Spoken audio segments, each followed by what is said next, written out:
Have you ever wondered what games you should keep or you should lose? Find out here at Purge Reviews. Disney's Mickey and the Beanstalk is brought to us in a beautiful, gorgeous board game. It has a 3D effect to it with the beanstalk going up that kids are going to love, and you kind of slide down it as your character can actually attach to it. It looks very, very, very nice. It has artwork, almost like it's brought straight from the source material that it's built on, and everything looks perfect as it should. But how does the game play? We're going to get a game here for younger gamers, and I think that is fine and fantastic. Kind of a spin and move thing to it, but I think this game is a little bit more complicated than most spin and moves, and likely for the gaming audience that's intended for, you're going to need a parent or an older sibling to kind of run the game a little bit. The giant's going to be moving around, you don't want to get caught, and you have to go up the beanstalk and get items and bring them back down. Once you collect enough, you'll be able to win.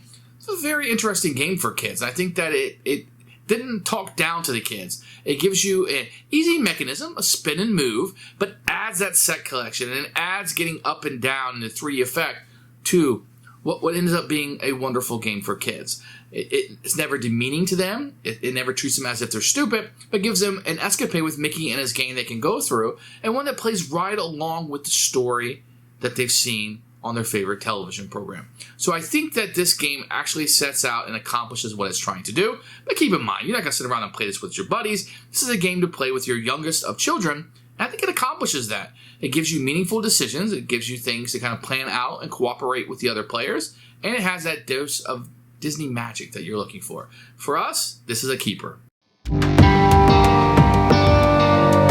Here is Mickey in the Beanstalk game. You can see a beautiful collector's edition box art that we're going to have here.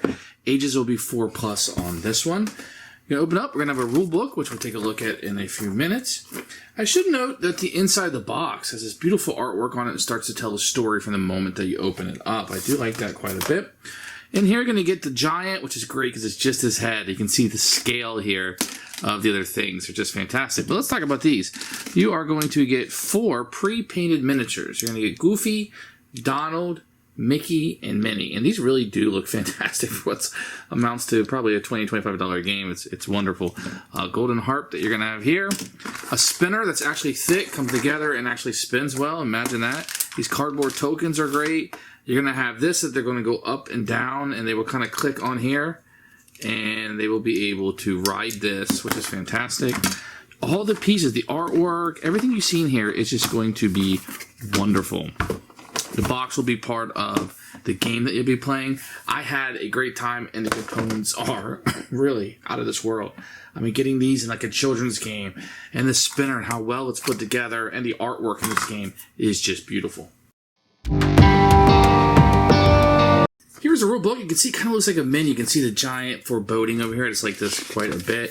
It opens up like a book. You're going to have setup over here and how to win the game.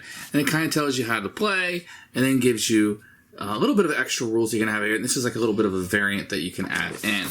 The back of it's going to tell you how to build the board because the box is going to be part of that. I just found this to be a fantastic piece that is just wonderful.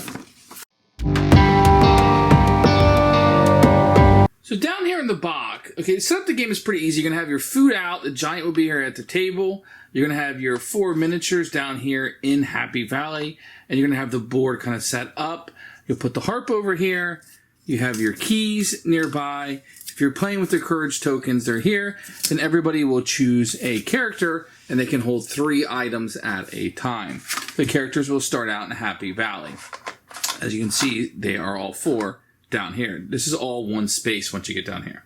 To win, if you look, I don't know if you can see it here, but each of the locations, there's 4 locations down here in Happy Valley. Each one will require different food. So you'll be taking the food from up here and placing it down here. Now, the variant that most people are going to play with is once you fill up one of those spots, you will gain a courage token that you can utilize on your turn. And the courage token will allow you to block the giant if he's trying to put something into the lockbox. So that is just a variant. I'll go ahead and get that out of the way now. What the characters are trying to do is get all of the food tokens down and feed everybody down here. So you have all of the food tokens down in here. They all 4 will be down here. And they will take the golden harp with them. So you gotta get out of the lockbox and down here in a Happy Valley. Then the characters will win. If all 8 spots on the lockbox are ever full, then the characters will lose the game. First thing you do on a turn is spin the spinner. If it happens to land on one of the food, it's very easy. You'll take one of the foods and put it inside of the lockbox. Once again, if this fills up, the players will lose the game. If you land on one of the giant spaces, then he will move to whatever colors. Let's say you move to this orange, then he will move over here and move to that location. If you happen to land on sneak, then none of those things will occur. The giant will not move, and he will not put anything in the lockbox. So this is kind of the board battling back for you. Then, based on what number that you rolled, once again, if you rolled one of these food things, you would just roll again. Based on the numbers, how many spaces your character can move. It always costs you one movement to go up the stock or down the stock. And when you go down the stock, your character will simply come all the way down and fall, which will be to the delight of the children. Otherwise, for another movement, you can move to either of the drawbridges. In this case, you don't want to move by the giants, so move here. That's another movement. Let's say I roll 3, so 1 to go up, 1 to move here, and 1 to jump on the table. Because I'm in a location here with a food item, I can then take this food item, let it fill up one of my 3 spots on my board, and then I have that item, and my turn would be done. Then the turn would repeat again with the giant going again. So let's say he's going to move here to the purple. If you would then move your number, the next player would then move their number of spaces, etc., until the win or loss conditions are met. If the giant ever moves to a location with the character, and the character happened to have the golden heart, then he would lock the heart back up. If it's a location with food, then he would take 1 from the supply, not from the character, and place it in his lockbox. Remember, once again, if this fills up, the giant will win the game. If the character were to land on this space right here with the key box, then they will be able to take a key. Keeping in mind, they can have 3 items, 1 key. That's all they can have. If they get over to the lockbox, they can spend one of the keys in order to take something from the lockbox. They could take, in this case, either one of the foods, maybe they need that to feed somebody, or they can take the garden harp, which is required to win the game. And that is an overview of how to play Mickey and the Beanstalk. Who should buy this game? Fans of Disney. This is a really good production that we have here. From the components, to the look of the game, to what you're going to be doing in the game. I think it's got that mass market appeal. Now, this one's intended for younger gamers. So if you have kids, 4+, I think they can really enjoy this game. The game's a little on the easy side, but it's for the little youngsters, and I'm not going to penalize it for that. It's not something you're going to want to play with your, your normal gaming gang, but maybe you'd pull this out and let the kids play this at Christmas with their cousins and stuff and have a very, very good time.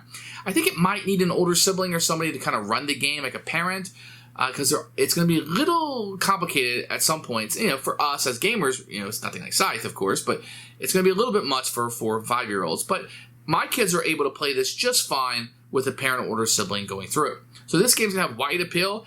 It transcends how that spin and move, I think, and moves on to be something else, and one we've had a lot of fun with. Keeper for us.